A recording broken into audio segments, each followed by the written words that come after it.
Marvin Devine. I'm saying bye to all the lies and all the times you cried, saying that I wasn't right, yet I was right by your side. You manipulator, playing games, your friends commentators, and I don't know what you say about our private conversations, but it's got them hating. Thanks to all the rumors you be claiming, it's cool, I'm done with you, so they can throw you a celebration. You gon' hate it when you see me with somebody living better. I'm trying to tell you that me just doing me gon' have you jealous. Away Masakina. Hey, welcome back, folks, to the program. Listen, this should be an interesting conversation today. I'm joined by Anthony and Elvera, who are in South Dakota. They're South African refugees, and you guys will pardon me for this. I'm going to make reference to it many times, and I think that's one of the reasons why you want to come on the program. But you may have noticed they get better tans in the sun than I do. I'm just saying, they're really good at getting a good tan. I'm not so good at getting a good tan. So we're going to talk about that topic quite a bit today because, of course, if we listen to Ronald Lamola, the heir apparent in the African National Congress, this program is a white supremacy program because only Afrikaners, white Afrikaners, can come to America. So I have done my best with my limited computing power to generate these fictitious people in South Dakota. Hey guys, Hochandet. Hi, Colonel. Yeah, we've got a nice brown tan, huh? All right, so you guys are from South Africa, you're refugees, and you're not white Afrikaners, correct? No, we are colored as can be. So wait, let me check one other thing too, because you might be. Are you farmers? No. I wish I tried. But no, I haven't succeeded in even continue a back garden. So yeah, I'm not a farmer by any means. Yes. All right, so guys, I got to let you know to the audience that these two guys are kind of camera shy. So just bear with them as they open up here and share their story because Anthony contacted me and said, I want to do this interview. I want to do this interview. I'm tired of people lying about this program. Is that correct? Is that what you said? Yes, Colonel. We want to set the record straight here. We're tired of the lies. We wanted to come on air live and just show the world, show America, show South African media. We are here. We are colored, and we came on the refugee program over to America, the land of the free and the brave. Well, I want to state for my international audience that's not familiar with South Africa and for Americans who are stuck in a time warp when there was a time in America where anyone who was black was called colored. At some point, that somehow became a derisive term, and Americans shy away from saying colored because they think it's like a 1950s racist term, when in fact, black and white folks referred to everyone black as colored at one point. So it's not. But in the context of South Africa, it's very different. The colored community in South Africa is a very interesting community that stems in part from an amalgamation of Europeans who arrived, Khoi and San who were there, as well as some folks from Malaya and Indonesia who came over and mixed in this community.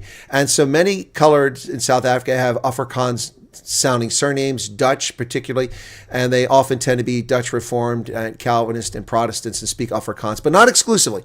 And the colored community is a very proud community, which many people have been very unfair to throughout history. During the apartheid era, the colored community was not treated fairly. During the ANC era, they've not been treated fairly. But I think I'm on solid ground here, Anthony and Elvera, when I say that colored should be proud of who they are. There's nothing to be ashamed of who you are. You have a proud heritage, one that you share in South Africa, and that you were mistreated, your community, by both sides of the coin. Is that an accurate statement from your point of view? Yeah, absolutely, and we are proud. And I'm actually going to start by Cook Sisters here in America. You know Cook Sisters. Yes, I know Cook Sisters. They're too sweet. I mean, it's odd for me to say something's too sweet, but Cook Sisters too sweet for me.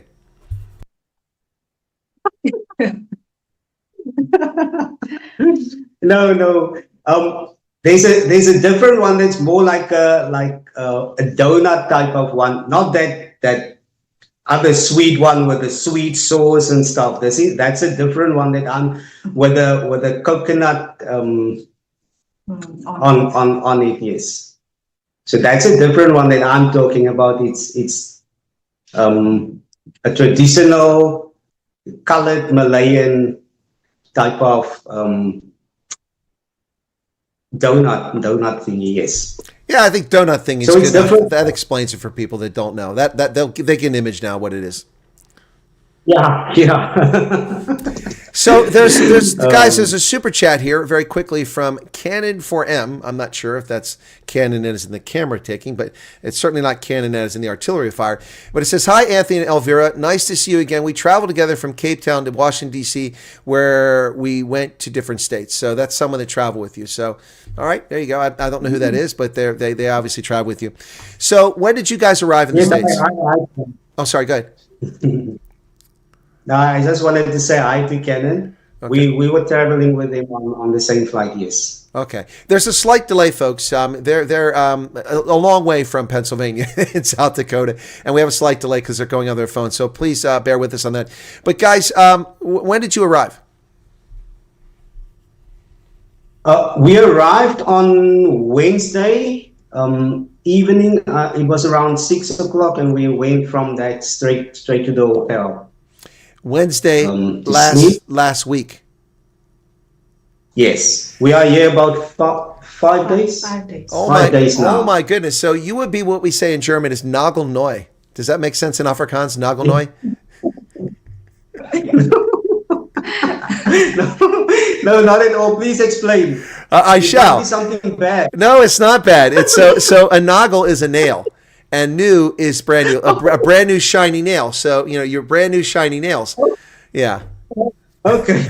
It's not an American thing. It's German. So I'm just sharing the German heritage there. All right. So the reason you guys want to come on is we usually let people get settled, but you contact me. You wanted this interview because you're tired of what we're hearing about this. So the program was announced on the 7th of February by President Trump by executive order. I went live that night for 2 hours after he did it for 3 hours and 38 minutes. Then I went on Gareth Cliff and talked for about an hour. Then I went back and broadcast again. And at the time, it said Afrikaners. And I said, I hope they consider ethnic minorities. And by then, I meant racial minorities as well. On Monday, the 10th of February, the U.S. Embassy listed Afrikaners or racial minorities. You qualify as a racial minority. I don't know, you might consider yourself Afrikaners. Some colors do, but that's a different story. We can ask about later. But you definitely are a racial minority that's not Afrikaans specifically. So that's the truth of the matter. Afrikaners may be prioritized, and in fact, that may be the case. But the reality is that you've gone through the program. Now, how did you get into it? Did you do the PRM email? Did you do the statement of interest in May? Or did you find out about it later on? And I don't think you did the intake questionnaire because that was just recently. So how did you guys find out about the program and actually put your interest in? Okay, so we did the SOI, the statement of interest, in May, and then we haven't heard anything since till October, and then I got the link for Amerikaners, and I actually filled in that link and submitted it, and after that our process has escalated, if you can say that. Our process began to take on movement after that. Yes. So we had our pre-screen in Pretoria on the 29th of October. So my family and I took a road trip with the car to Pretoria. We drove through some of our provinces because my family hasn't been out of the Western Cape ever. And so that was an opportunity for us to take a lekker road trip. And when we came back, we came through the Northern Cape, we slept in Kimberley, and what a disaster. But anyway, so from there we came home, and we had the medicals we had on the 3rd of November, and USCIS interview we had on the 19th of November. And our approval letter came on the 5th of December, and our travel tickets came on the 31st of December. So that was our journey. Yeah.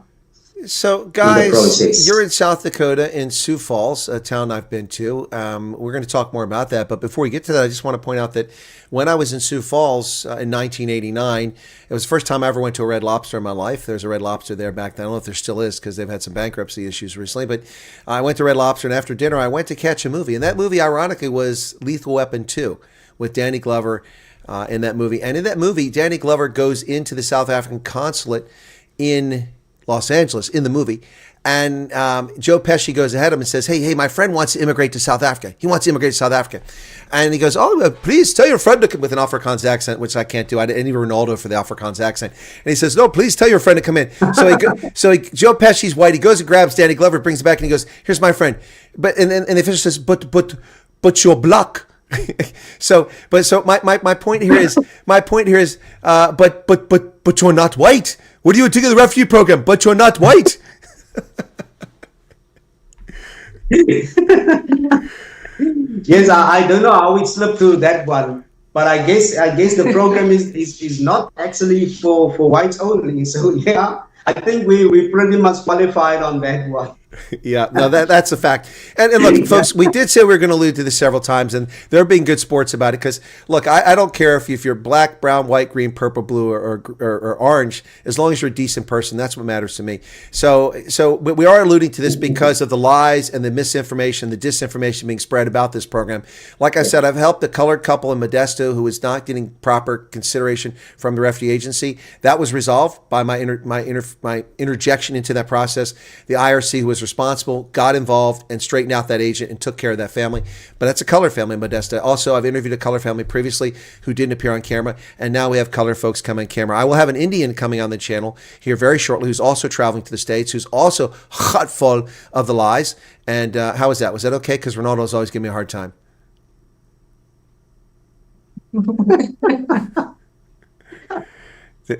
Did I get the hot full okay? No, I said this he's hot full. Is that okay? Because Ronaldo gives me a hard time.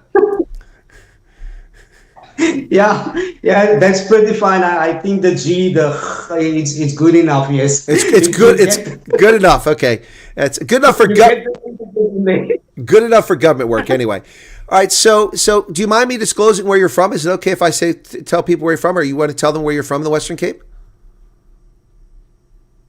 Yeah, we're from Wellington in Western Cape. Yes, beautiful town. Missing the mountains. It's flat lands here. But folks, I need to. Yeah, we talked about that before we went on air. I need to let the audience know you're in South Dakota, and they're going to think it's flat. 80% of the state is flat, but when you get to the west, over where they do the bike riding thing out there in the west in the mountains, and you got Rapid City, and you've got the Rocky Mountains over there. You've got some beautiful stuff. So, but that's like 4-hour drive from where you're at. So it's not closely. You're definitely in the tabletop of America in the Midwest. It's flat. I can't see it from here, so I would just like to see it from a distance. There's a mountain. Thank you. I'm going to the mountains. Well, you're gonna have a long drive before you start seeing those mountains. But it's and South Dakota is like this as you go all the way across. But you didn't come alone. Don't you have kids? You have family there, yes? We do have two little kids. Yes, beautiful kids. A daughter 9 years old and a son 6 years old. You will, Nandel? You want to come and say hi quickly?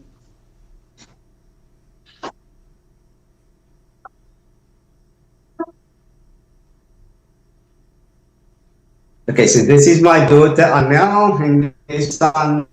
Say hello. Say hello. Hello. Hello. Hello, guys. Welcome to America. Thank you. Do you love it here? All right. They are more camera shy than. Yes, they are a little. I had to beg them to just come and say. Somebody said they look just like their mom. That's sweet.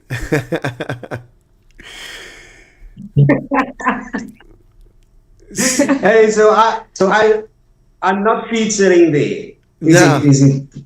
No, not at all. Uh, look, that's DNA. Sometimes you come out. Look, I mean, Yeah. when you see a photograph of my mother at 17, you see a photograph of myself at 17. You'll see very close facial similarities and body builds. My mother and I, when we were both 17. Yeah, so it's just it's interesting how DNA works. Okay, guys, so you went through this process. I know you've just arrived, so it's a little unfair to ask you if you have any regrets, but I mean, I'm going to ask anyway, and maybe in the future we get you back on after you're settled. But you've just been there less than a week. Any regrets? No. No, not at all. None at all. Actually, yesterday we went to explore a bit. We walked down the road. We wanted to go to Falls Park, but we had to return quickly because it was just too cold. We're not geared up for that. We still need to get proper gear to explore. Yeah, so it's cold. It's like a different kind of cold. It's like it's the wind. It's like penetrating your marrow, your bone marrow. It's different. It's we are not used to that. Well, I got you. It chills you to the bone. It literally chills you to the bone. Yes. All right, so Yeah. so listen, guys, in the chat, beautiful family, what a wonderful new family. How cute the kids are, beautiful kids, cutie pies. Boy, they look a lot more like they look like mom. Sorry, Papa. That's and you know, this is so many lovely. I mean, most of my audience is white. You know, I just let you know it show that people have love. They don't care about skin color. Some really nice comments coming in from people here. So thank you to the audience that are chatting on that. Yeah, it's a lovely family, and you know, up until a moment ago, Elvera was kind of reserved, but when we were talking about the cold, she was outspoken.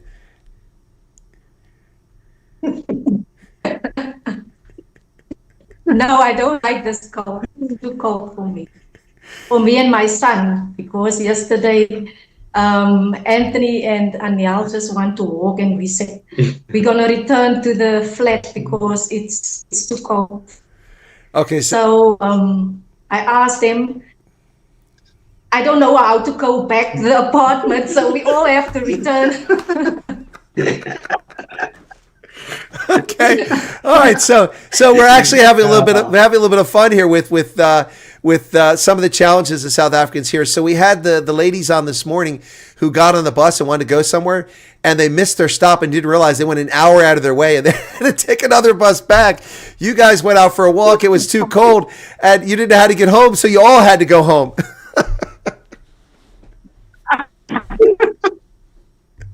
Yeah. I don't think I will go out again like today. Yeah. It's too cold. Yeah, but we are enjoying it. The weekend before our flight, it was pretty hot in Wellington. It was like 40 degrees Celsius. I think it's 95 degrees Fahrenheit.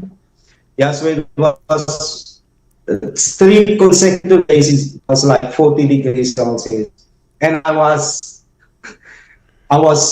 actually, and I'm not a snowy guy. I don't like the cold, but I actually was longing for some snow, and I wished and wanted to come here badly and quickly just to escape that heat over there. So yeah, but it's something we're gonna have to get used to. We love it. It's actually nice when we're inside and we look at the snow outside, and it's lovely, and you wish to get outside. When we get outside and like you open that door, and it's like it's like you.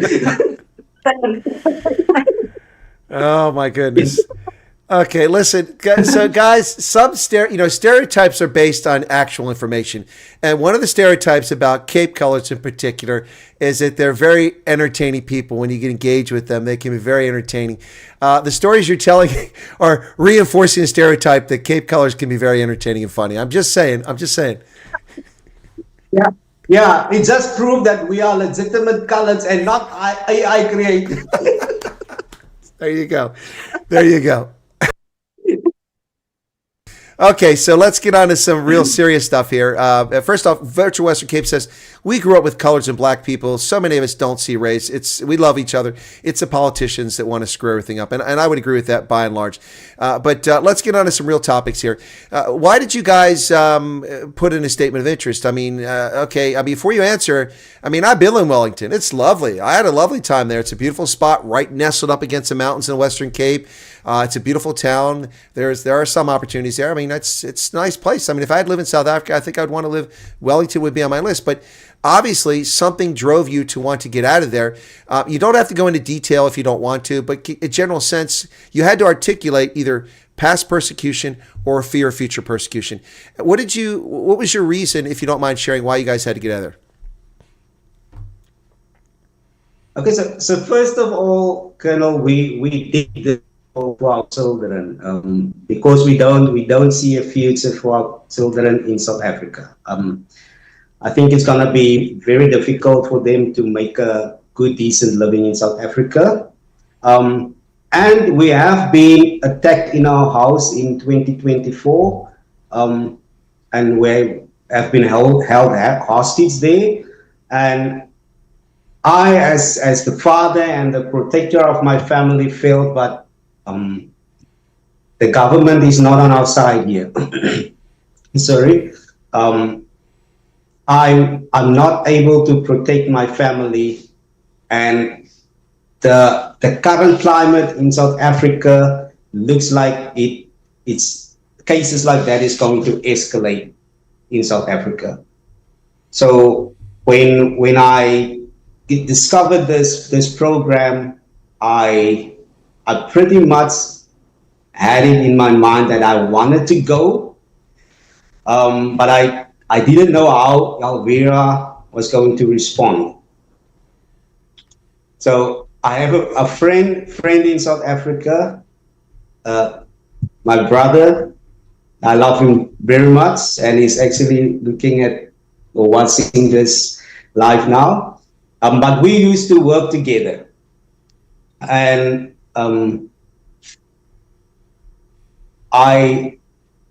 we are like real brothers, and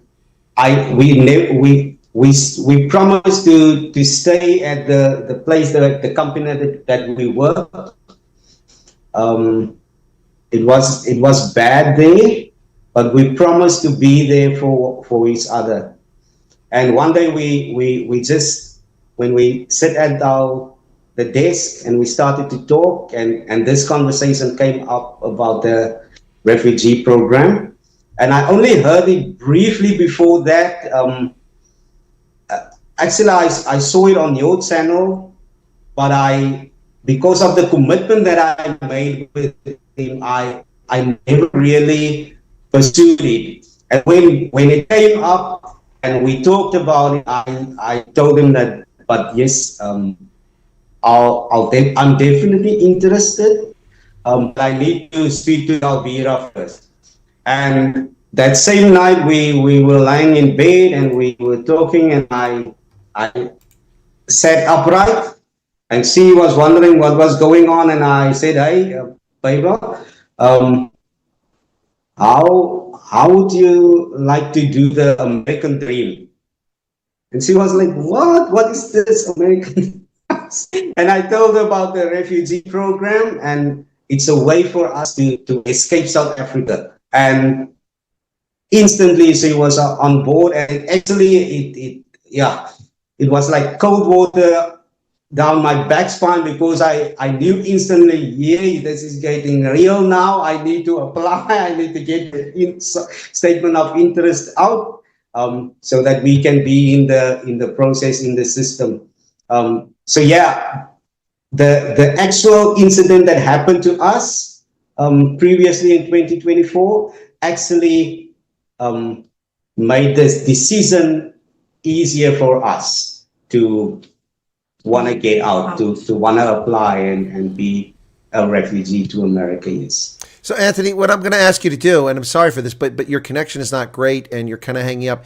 Why don't you exit this and then use the link to come back in, and we'll see if it's a little bit better, because you can't, now you're starting to look like AI formation here because you're kind of jerky movements around. But you drop off, and I'll keep the audience entertained while you drop off and come back on, okay? Okay. All right, so I've asked them to drop off because their connection, hopefully they get a better connection when they come back. So give him a second here to drop off. And I think he's trying to figure out how to do that. So give him a second to drop off here. And then, okay, he did drop off. Good. Okay, so we'll give him a second, hopefully come back up here. And then we'll get him back in here. So sorry for that, folks. Their connection started out really well at the beginning, but it's kind of crappy. Maybe the kids are playing on the internet and using all the bandwidth. I don't know. The chat has not stopped. The chat's still going, to my knowledge. Yeah, it's still going over there. So I'm just waiting for them to come back in. So you're listening to, a moment ago, to Anthony and Elvera, who are from Wellington, the Western Cape, a colored couple who came over as part of the refugee program. Okay, let me see if we can get them back here. Okay, let's see. Hopefully we got a better connection now as they come back into the program. Not everybody has. Now, they've only been here 5 days, so... Oops, no, they're not there. They disappeared again. I'll give them another second, come back up. But they've only been in the country 5 days, and it was really important to him to get on the air. He wanted to refute the lies that had been spread about this. Particularly, we see the nonsense coming out of the Minister of Foreign Affairs claiming this is a program for white Afrikaners. And I've told you from the very beginning that's not the case. And my voice is not being heard over the din of politicians spreading disinformation. And the media in South Africa also doing the same thing. Let me pull this over here so I can see them. Hopefully they'll come back up here in a second. So ask them if they know the song My Heart Verlang na die Boland. Oh, that is Boland, yeah. Yeah, so I should ask them if they're rugby fans, if they like Boland Cavaliers. Yep. Call the cable guy, just not Jim Carrey. The narrative is broken. Yeah, it was broken previously. We had black South Africans on here, and now we got the color folks on here. Yep, so the narrative is broken. Let me look and see if they sent me a note here. Okay,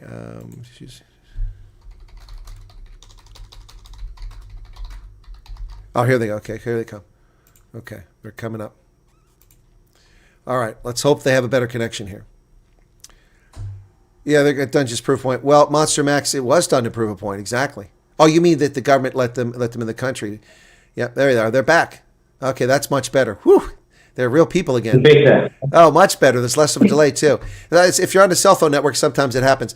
No, one of the viewers just said that the government and the media will probably claim that you guys coming over was just done to prove a point. But the problem with that story is that you're not the only colored family that's come over here. And there are Indian families as well that I've talked to. And the Stolze family has 2 black adopted children. And so the narrative is broken. It's broken. Yeah.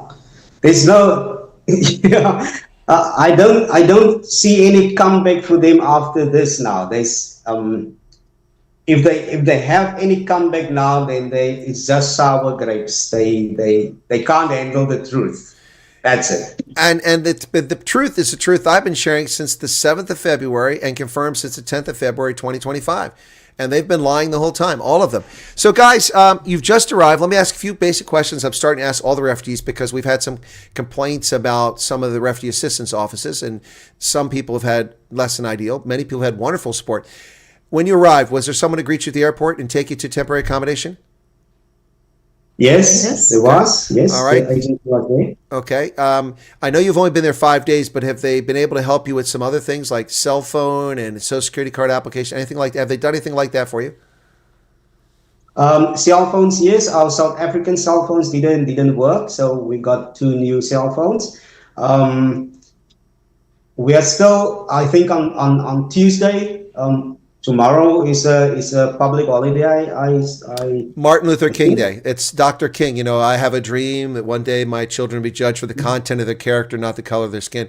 What an ironic day as we talk about South Africa and this program. Yeah.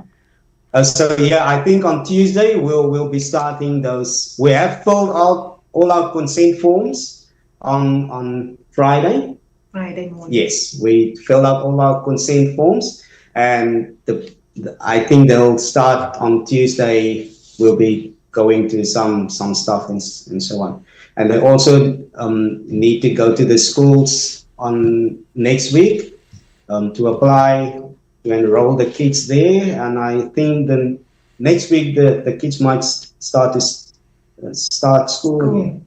Okay. Yeah. So are you guys in a hotel, or are you in a house, an apartment? Is this temporary lodging? I don't think you've gotten a permanent lodging yet, have you? No, we've got permanent lodging yet already. Two bedroom apartment. Wow. In the center of Sioux Falls. It's like pinpoint in the center. Wow. Of Sioux Falls. Man, you guys have landed. Yeah. You guys have landed right in the honey. That's awesome. Yeah, and we've got an apartment for less than $1,000 a month. So yeah, oh my we're goodness, pretty happy. That's a steal. Less than $1,000 a month. I'm gonna have to move to Sioux Falls. Go back to that Red Lobster again. Yes. I'll get the room prepared for you here, or the upstairs or whatever. So when we started to have a bad connection there, Elvera, Anthony was explaining how he just sat up in bed and asked you about this, and you're like right away enthusiastic. Had you heard about the program before that and not really talked about it? Or, I mean, you obviously were okay with it, but I mean, how did that come about for you? No, I've never heard of the program before.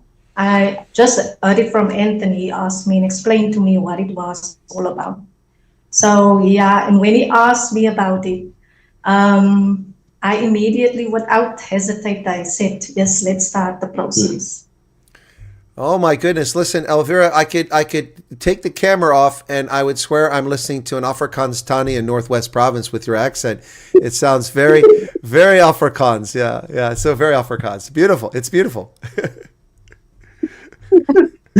Thank you, Colonel. You're welcome. So guys, how old are you, if you don't mind? The last audience was curious. The ladies were off screen. Elvera doesn't have to give her age, but Anthony, you're a dude. You can give your age.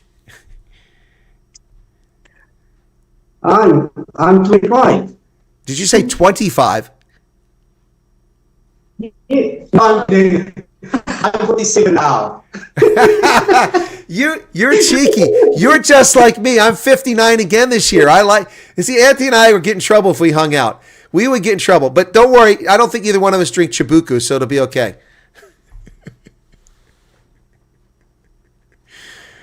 All right, so you're 47. Okay, all right, that's helpful. See, guys, that's anyway. All right, so you did the process. You got over here. Had either of you ever flown like that before? That's like a 15 to 17 hour flight. It's a long flight. No, it's a very long flight. No, I've never traveled before overseas, nor my kids. So it's our first time. Yeah. And it was very long. Yeah, they haven't been outside of Western Cape. I've been to China a couple of times, 2 times to China. I've been to Israel. I've been to Malaysia. I've traveled a couple of times, so I knew what they were getting themselves into. yeah. But the kids were pretty amazing. We didn't have no problem whatsoever with them. So yeah, I was. It's like I was more jet lagged than any one of them. I don't know why, because I when we arrived on Wednesday, booked into the hotel, I woke up at 2:00 in the morning, and I went outside, and Ewan actually joined me. He was like quite brave, but I think he couldn't sleep.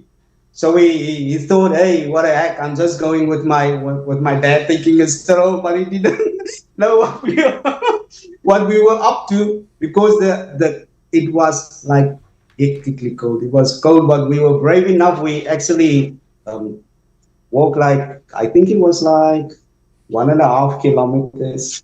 We walked there in the around the block there. But yeah, it was pretty cold. And yeah, that is it. But we are adapting slowly but surely. I actually sleep till 4:00 now. and not 4 o'clock. So we're getting there. We're getting there. These guys, they sleep. Well, that's normal, and that's because you're adjusting to different time zones. So you guys are 8 hours behind South Africa right now. So people are ending their workday when you're just getting your day started now. So that's something you've got to adjust if you've got family or friends back in the Western Cape. So for me, it's currently 7 hours because I'm 1 hour ahead of you. And then we have daylight savings time. We'll jump forward. It'll just be 6 and it'll be 7 hours for you. But it's something to get accustomed to. But your body, your circadian rhythms will adjust and you'll be okay. It's just a matter of time. Yeah. So let me ask this question to both of you, Anthony and Elvera. Do either of you have professions or experience, and what sort of work have you done in the past, or if you have a background or a profession? Yes, all my life I was in admin. So I've worked education department and I've worked at Department of Agriculture, which I recently resigned before coming over here.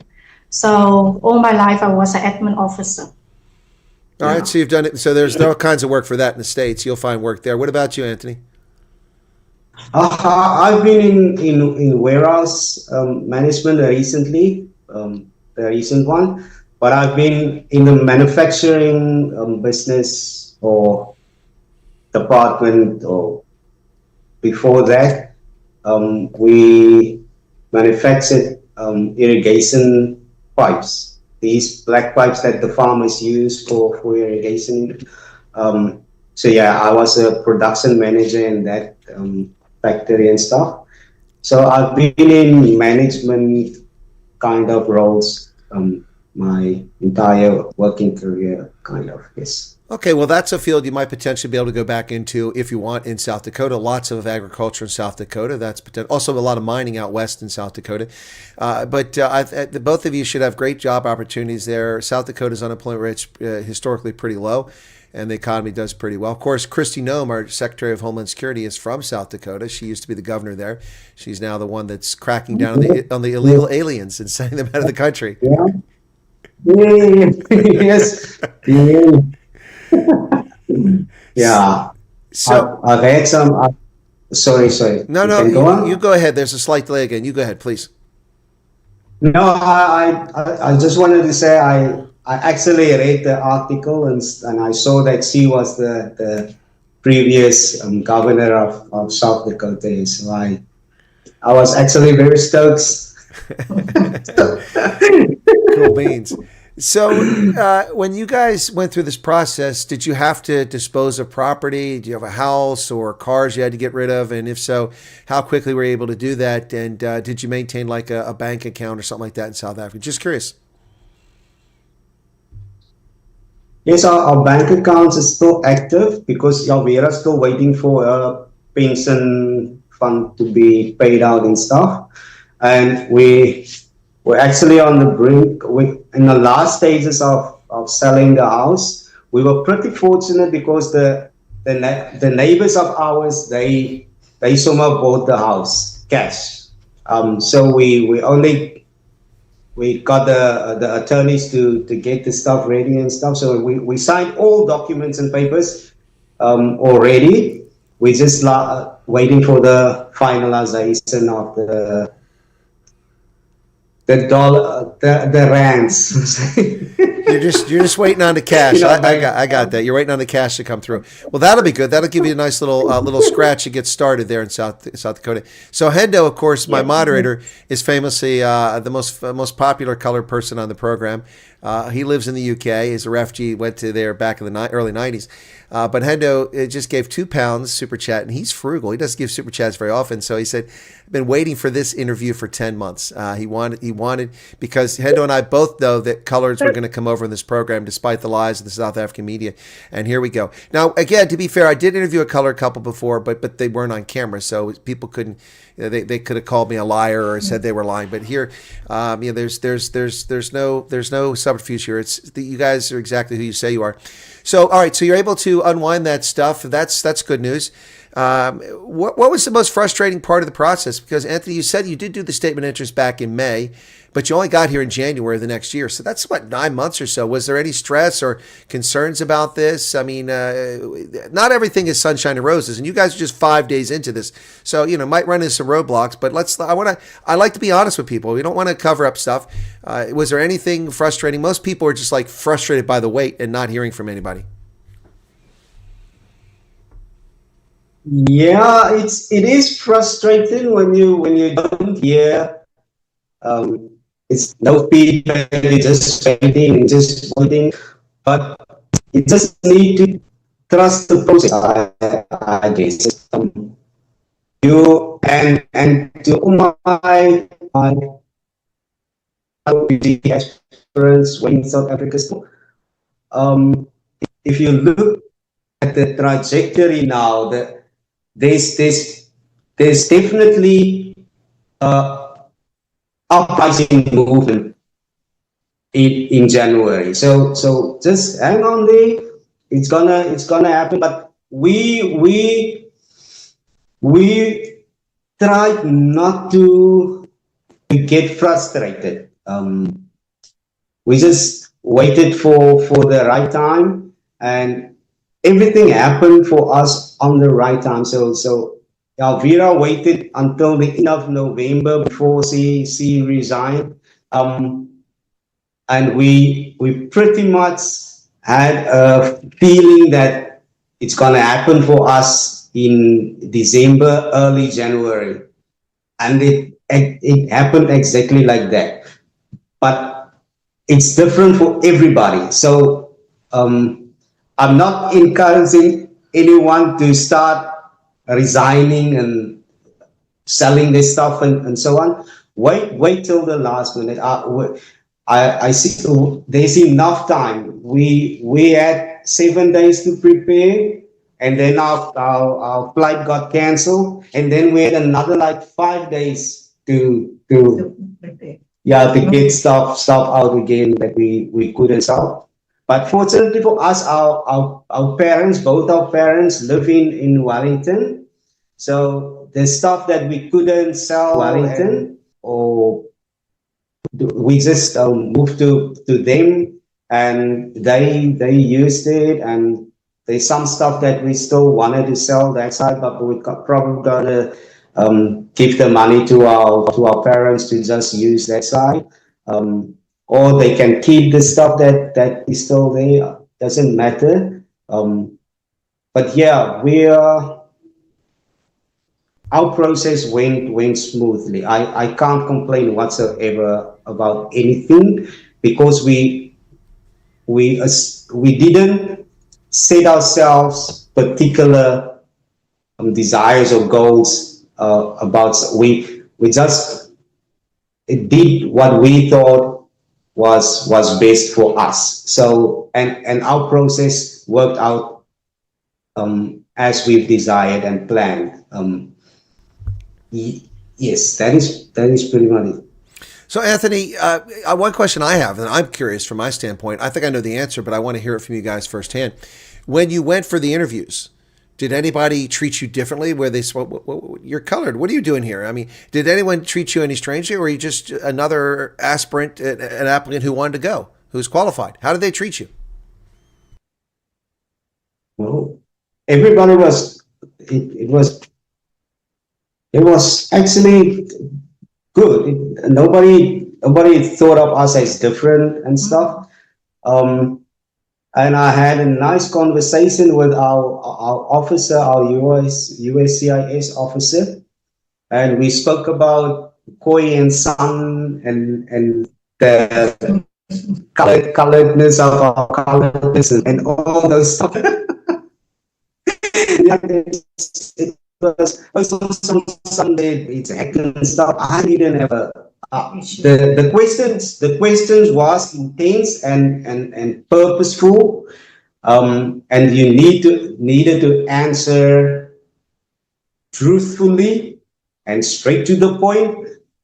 But and some questions may sound like it's like pretty interrogative, but I guess that is their job, but never did I thought they wanted to disqualify me, to question me in a way that might disqualify. In fact, there's some questions that if the answer doesn't seem right, they'll ask it again for you to articulate it in a different way so that it can actually improve what you'd like to say.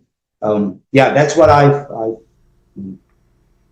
I've seen there. Yes. All right. Well, thank you for that, Anthony. It's a pleasure. I see that some of the VIT boys are back again. Some more of the color folks are tuning back in the stream. They some reason got bent out of shape of me for something other people said in my stream, and they just all disappeared from my stream a few weeks back. Really hurt my feelings. I was very hurt by that. I'm glad to see color folks coming back because I think you'll be hard pressed to find somebody outside South Africa that loves colored community of South Africa as much as I do. I really go out of my way to promote the community, and I'm really grateful for you guys coming on. Anyway, so yeah, it's. Let me ask this question. Oh, good. We are very grateful for you. We've watched you the whole time since we've applied. Yes. We've watched you, and you've guided us in the right ways. Give us solid advice for our Afrikaner and colored communities, our refugees. And we are grateful for that. And I can speak for pretty much all of our refugee aspirants and refugees now in America as well. We really appreciate you. Thank you so much. It's my pleasure. It really is, and I'm glad to help. Monster Max gave a super chat asking if Elvera makes curry. So we're going to need some good curry in the USA. I don't know. Do you make a curry? We're going to have to ask. Oh, he makes the curry. He makes the curry. Well, that might be a little dodgy. I think I'll wait for the Indians to show up.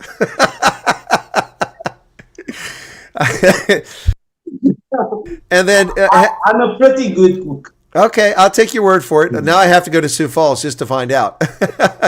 But no onions, no fried burritos with onions. No, we're not going to do that. All right, so Hendo his wallets are falling open tonight. Another £2 super chat. You know, a pound is stronger than a dollar, so that's real money there. He said, "Colored tongues will wag now." Awe masakinas.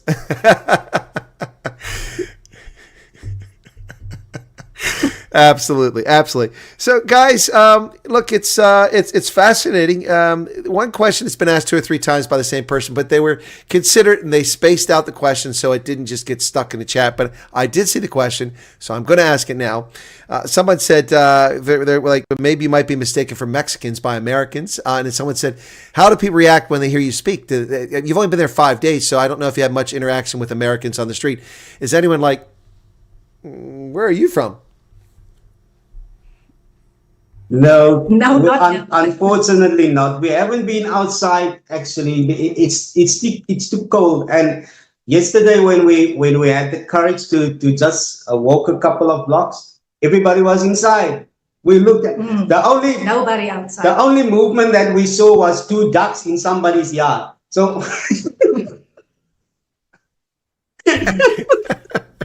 So, look, I knew the answer. I knew you were going to tell me that you haven't been anywhere because it's too damn cold. But I asked the question anyway. Okay.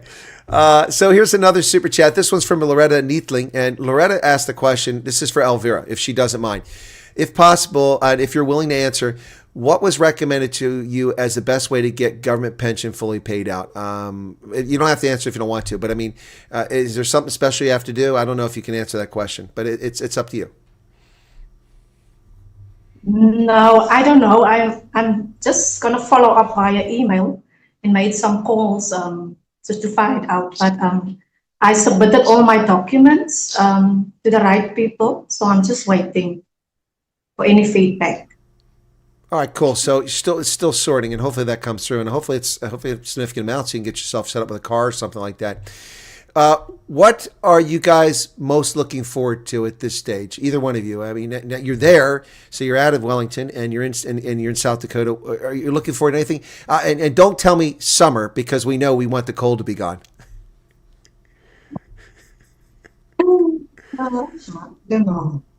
We're just looking forward to start our new life here in America, Colonel. We are so glad and we're so blessed for this lifeline that was given to us. I always I told my family as well, listen, maybe the situation is going to start to get better in South Africa. Maybe your lives will go on as normal and stuff. Maybe there will be no raids. Maybe the government is going to come to the party and clean up the mess, and maybe it's going to get well in South Africa, and your lives are going to be fine. But what happens if it escalates and it comes to the point where you have to fight for your life and you need to escape? What then? What is your plan B? Why do you want to stay and fight for your life when you like there's a balance of 80 to 20% imbalance in our country? There's a lifeline now for us. Why not take it? So my family is still there in South Africa, and yeah, I'm actually praying more now for them to be safe that side than what they are praying for us to be safe this side. So they actually watching now, and we are pretty safe. We feel safe. We feel safe here.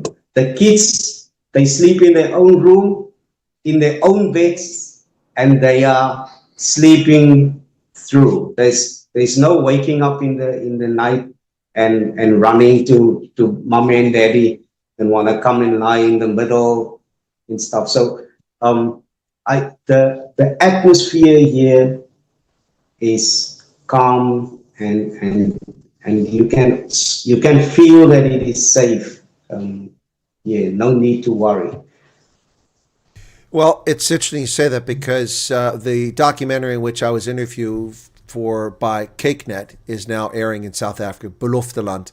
And in that documentary, I watched their first episode and I was brought to tears by two families' experiences. A white Afrikaner woman, a Boer meisie, whose husband was murdered, and now she has to raise her three boys without her husband. And then a colored family from Khayelitsha. And they had lost their 12-year-old daughter because gangs were shooting the streets, and the bullet went through their house, their informal settlement, killed their 12-year-old daughter. And a year later, the love of their life, their 5-year-old son, was also killed in its shooting. They've moved now to a different part of Khayelitsha, but they've lost two children. And the really sad part of that story, because it was in Afrikaans, I had to look down at the English subtitles occasionally, but I understood most of it. The really sad part, if I get the story correct, is that she didn't know she was pregnant with her fourth child, but her son did, and he touched her stomach and said, "Mommy, this is my sister," and it turned out to be a sister. But they lost two kids to this idiotic violence that takes place. Now, that wasn't specifically racially motivated, but it just shows just how unsafe it is while people try to paint this picture of how lovely South Africa is. Look, the people are wonderful. The country's amazingly beautiful. It has such incredible resources, but it's just a gangster state at this stage. It's really sad. Yeah. And we are governed by criminals as well. They don't care about the citizens. They only care about themselves.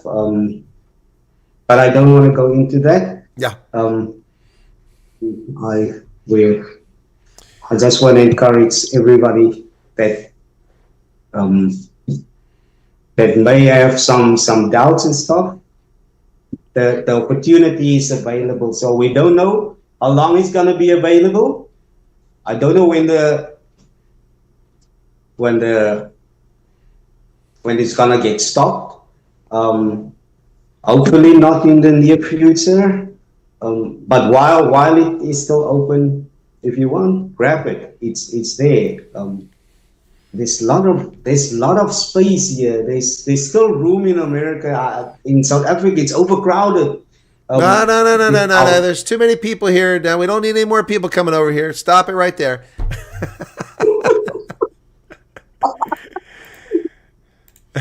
Don't be inviting people over here. You just got here 5 days ago. You don't be inviting people over here. Oh my God. What's that? Yeah. No, I said it's my bad, Oh, that's okay.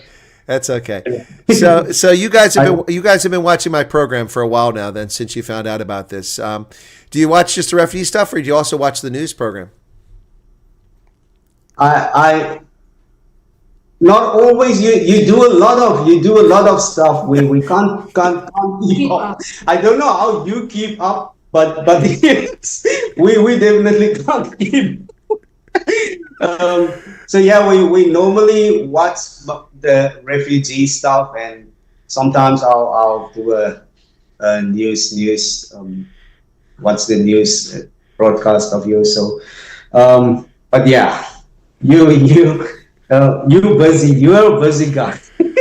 Yeah, no, I can't give you crap for not watching all my content, because there's quite a bit of it. You're right about that. So here's something else. I don't know if anyone's put you in touch, but we've become aware of some of these like women's groups that help out. I don't know if you need help or you want help, but just as a welcome, some of these South African ladies have been sending baskets and care baskets to refugees around the country. If that's something that you might be interested in, just let me know in a WhatsApp. You don't have to answer that now, and I'll get your name and number over to the people that do that. They're very helpful, and they've helped some of the people who are in desperate straits. But even when you're not in desperate straits, any money you can save when you first arrive by someone else helping out is a step ahead. That's a leg up so that you've got more money. It's kind of like the people who were screwed over when we stopped the flights because of the shutdown, and they had already gone to Cape Town or Joburg expecting to fly in 2 or 3 or 4 days. They had no house, no car, no nothing. And they have no money because they start to run out of money very quickly.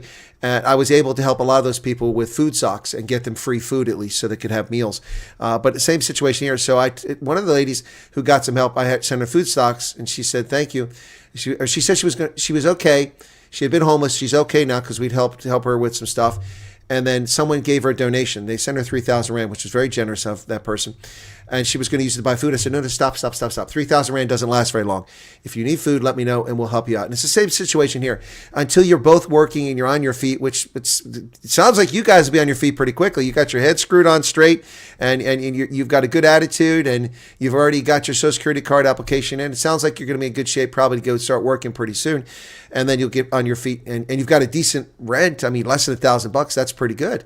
So, I mean, it sounds like you're primed for success, but if you want that, I'll open that door up for you. Just let me know in private, okay? Okay, thank you, Colonel. My pleasure. All right, so I'm going to ask this question to Elvera, okay? 1 year ago, it was January of 2025. You're living in Wellington. In your wildest dreams, did you ever imagine, not that you'd be in South Dakota, which is out in the middle of nowhere, but you'd be living in America? I mean, think about that. What an incredibly crazy turn of events, eh? Crazy. I've never thought that I would sit here in America in 1 year's time. Never thought of it. So yeah,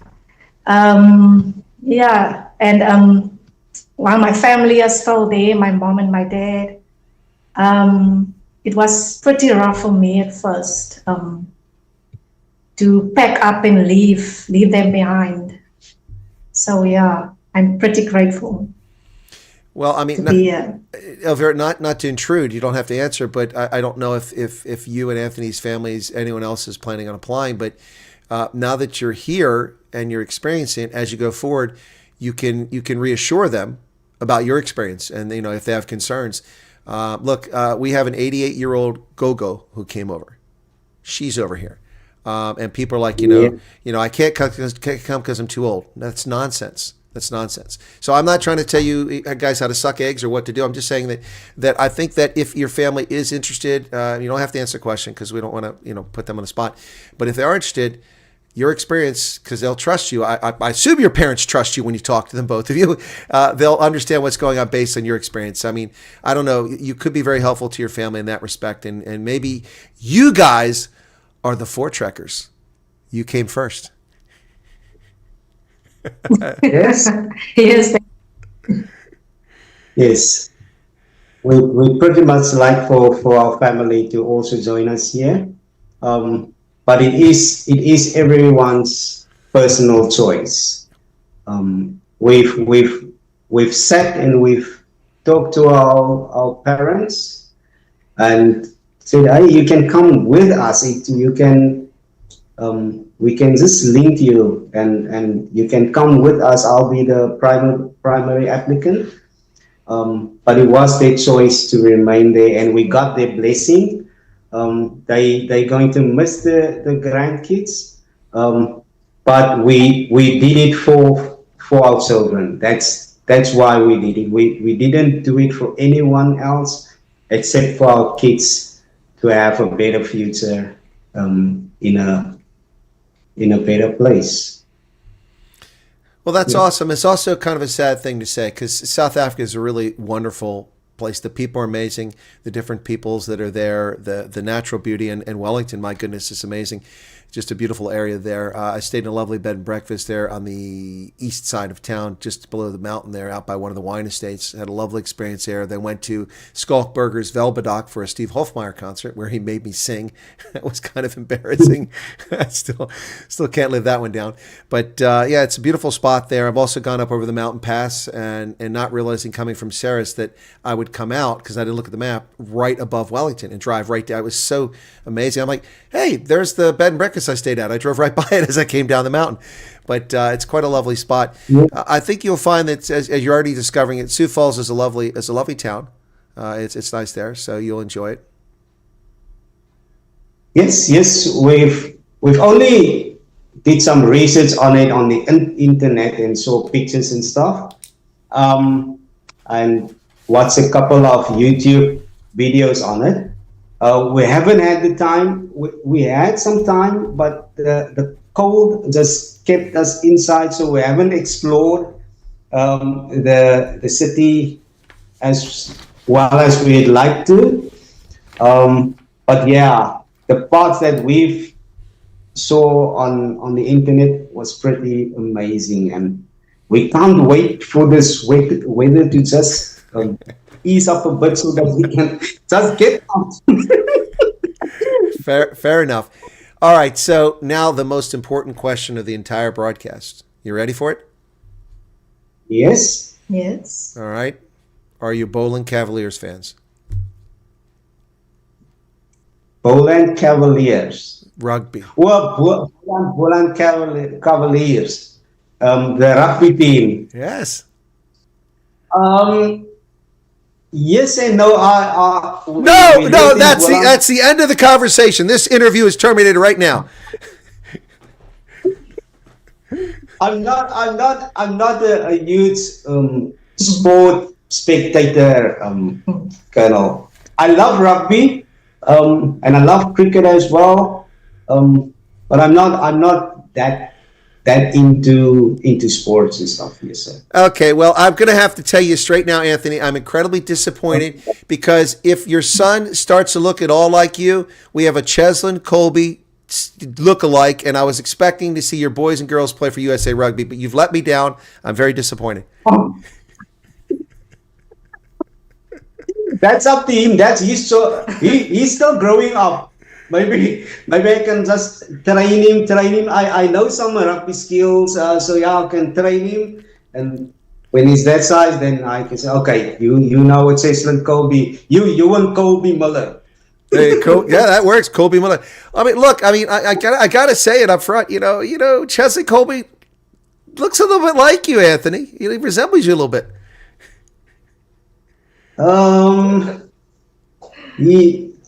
I don't know, Colonel. Well, I don't know. Look, I'm a white guy. All us white guys look alike, so you can't tell us apart. Yeah, I'm not that quick though. I'm not. Oh, no, none of us are that quick. If I was that quick, I would have made money playing rugby instead of just having fun at it. That guy is fast as lightning, man. Yeah. All right. So, okay, guys, we'll wrap it up here. Give you a chance to I know you want to rush out in the cold because there's still time to go get cold now. So we'll give you a chance to do that. But what I want to do is, Elvera, give you a chance to share anything you'd like to share with folks about your experience and about the program. And then I'm going to come back to Anthony because I know he hasn't stated this, but I suspect he wants to give a message to the media in South Africa and to people about what's actually happening. So I'm going to try to get you guys just on the screen, but your signal's been weak. If it gets weak, I'll put us both back on the screen. But Elvera, I'm going to give you the floor and ask you to just share with folks any thoughts you like before we wrap up, okay? Okay. My experience of the program was, as it was very lengthy, we waited, we put in statement of interest in May. So I didn't think actually it would happen. But we are on a Woolies group. It's a Telegram group. So, and I followed all the chats on the group. So, and there's different timelines for each and every refugee. So when it came to October, November, we got our first call. So that's when it sinked in. Okay, now the process starts. So, and that made me very anxious and scared, thinking now, what is going to happen? Is it going to be fine? How are we going to adapt if we coming over? And we must leave everything behind. Selling the house, the car, get rid of the stuff inside of the house. And the most difficult part was letting go of the work that I've worked all my life, like 10 years of my life at the Department of Agriculture. And at the time, in November, I had to tell my manager that I'm resigning. And at first, I didn't want to come out with the whole story of the refugee program. So I was stalling and telling, and came with, and said, we're moving abroad. And first of all, they asked me, did you get the job offer or did your husband get the job offer? So I just went with it that my husband got a job, and I didn't want to tell that we're going on the refugee program. But later on, I decided, no, I'm not gonna lie. And I told my manager that we are on we will be coming over on the refugee program. And he was shocked. He asked me, isn't that only for white Afrikaners? And I said, no, it isn't. So I think that got that attention. And at the end of November, I resigned. So I was a full month at home in December, and in January, we got to fly over. So everything worked out just perfectly. Mm-hmm. Absolutely. All right, so let's hear from Anthony now, and I'm gonna try. I'll probably mess this up. I want to say this, but I will forget there because I'm trying to put the Afrikaans in my head. Yella is an ista. I don't know if that works plural there, but ista. So you guys are awesome. Anyway, Anthony, it's your turn. Okay, Colonel. First of all, I just wanted to say thank you to you for giving us the truthful information that we needed. And yeah, to the media all over, I just wanted to say, hey, we are here. We are non-AI generated. We are colors created by the Creator that created heaven and earth. We are colored. And we came over on the refugee program. And so the narrative that this is only for whites, I hope this is gone out the back emergency exit of the media bus or whatever you were riding there. Yeah, and just a shout out to my friend Hein and to my family back at home, and to the Hoolish group. You are amazing, and stay positive. You'll get your chance, and the system is definitely oiled now. It's starting to move. So keep up the faith, keep up the hope, keep the flame going. And yeah, we love all of you guys, white, black, Hispanic, I don't know, Indian. We love all of you guys. We teach our children as well to not see color. There's no colors. We are all part of God's creation. So there's no color. We don't look at color. In fact, our children was in a white school in South Africa. So we teach them not. They are worthy to be a human being on this earth. So we thank you for this, Colonel, and we really appreciate what you're doing for our Afrikaner and colored and Indian community. Well, guys, it's very kind of you. Thank you very much. Who was it? Jake said, Lekker, Anthony and Elvera. Gaan goed. Of course, that's a great song by Juanita Duplessis as well. But anyway, so go well. Guys, thank you so much. Look, I'm going to have to insist. I offered other people, but I'm going to insist that we get you back after you get settled and things start moving along, if you don't mind, if things go well. So we get you back on. So I think people really enjoyed this, and maybe by then you'll have a good, robust internet connection, and we won't have the little delays and such. But it's really been a distinct pleasure. And also, Anthony, thank you for reaching out to me and saying, I want to do an interview. We have to do an interview. We have to tell people what's really going on here, because what's being reported isn't true. So both of you are brave for doing that. Really appreciate it. And stay warm in South Dakota. It will get warmer eventually. You'll see that. But in the meantime, now there's people ask if the kids can come back in to say goodbye before we go off. I don't know if the kids are still around. If you want them to come in and say goodbye, are they there? Are they just sitting off camera? Come on over, guys. Everybody in the chat wants to say goodbye to the kids. Okay. There we go. There they are. There she is. Where's your brother at? Oh, there he is. Hey, buddy. All right. Everybody on the show wanted to say goodbye to you, and they're so happy you guys. All right. So goodbye. Bye. Thank you, Colonel. All right. Thanks, Colonel. All right. I'm going to drop you guys off the show, okay? And we'll chat later, okay? Thank you. Thank you. Bye-bye. Bye-bye. All right, folks, there you have it. That's the Anthony and Elvera and their lovely kids in South Dakota. And I hope that you found that to be informative and in a useful discussion. To all the color viewers out there, I've told you all along that the propaganda, the misinformation, disinformation spread by media and by government officials in South Africa is just that. Yes, Afrikaners are prioritized, but they're not exclusive. And in fact, about half the people in this program aren't even Afrikaners. They're English-speaking South Africans, coloreds, and Indians. So we'll have an Indian gentleman on here, all things being smooth in the next couple of weeks, and so stand by for that. It might be while I'm in Dallas we do the interview or afterwards. I hope that you found it useful. Appreciate Yella being here. Be sure to hit the like button if you haven't done it already.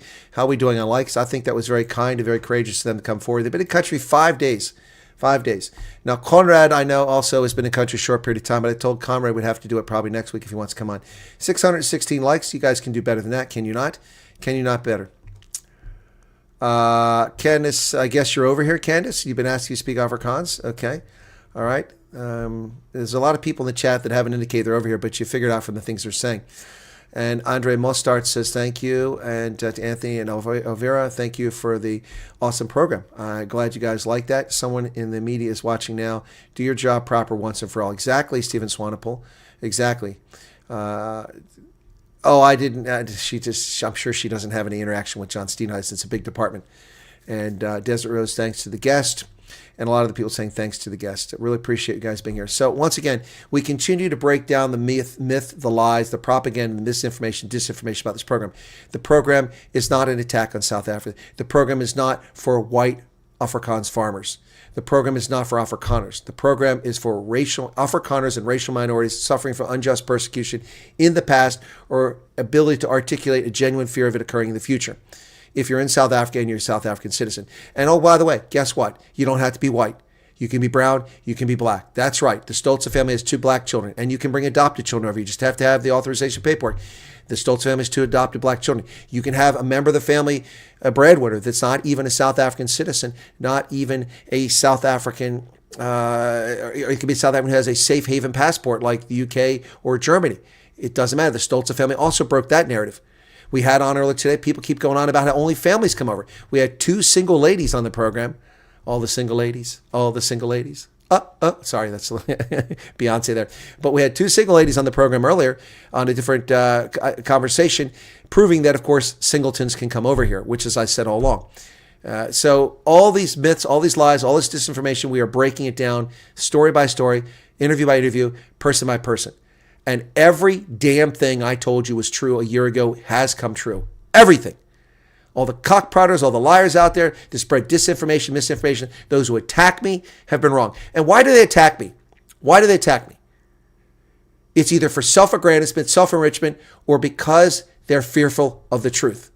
Because as Jack Nicholson's character said in A Few Good Men, you can't handle the truth. And that's the bottom line here. They can't handle the truth. South Africa's an amazing country with absolutely amazing people, with the most horrific governance. And that's the bottom line. As a consequence, people live in fear of gangsters. People live in fear of racial assault all over the country. This program, I'm not advocating for it. I'm not encouraging anyone to come here. I'm not discouraging you to come here. That's not my role. My role is to bring you the truth, analyze it, and predict things as best I can. And I'd argue I have a pretty good track record on this program. Despite this dearth, the paucity of information provided by the U.S. government, I've hit the nail on the head time and time again. And thank you. My special thanks to Anthony and Elvera. Very courageous and brave of them to come on the program, because the media will try to spin this and lie about this. But Anthony definitely wanted to come on and undermine the lies that are out there. All right?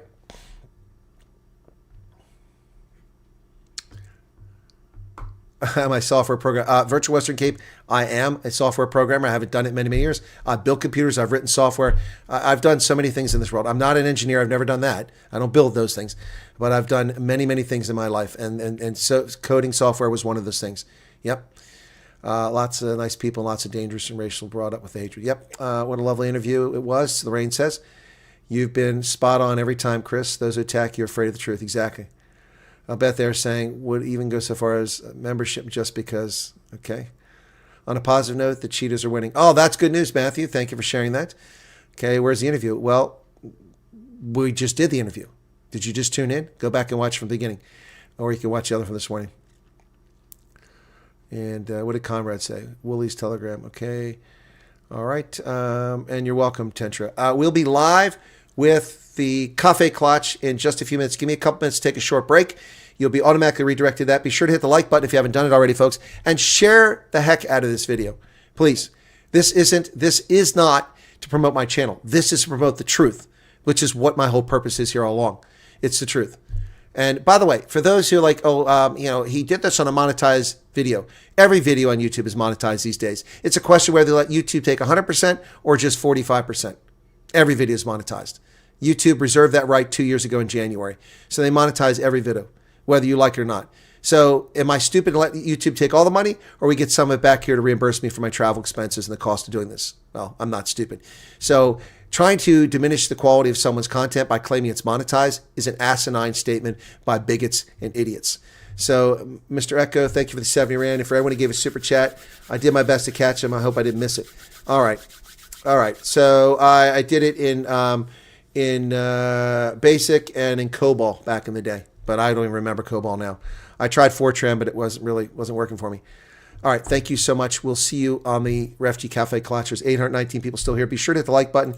How are we doing? 697 likes. Come on, man. You guys can do better than that. All right, thanks. My many, many thanks to my guests. I appreciate them being on here, and all you who listen to the stream. Cheers. Yeah, there's carrier strike group en route to Iran. That's correct. And 1,500 active duty troops from Fort Wainwright in the 11th Airborne Division in Alaska are put on alert to travel to Minnesota to put down an insurrection. All right? We'll see you shortly. That didn't work. That was the alert box. We'll see you shortly.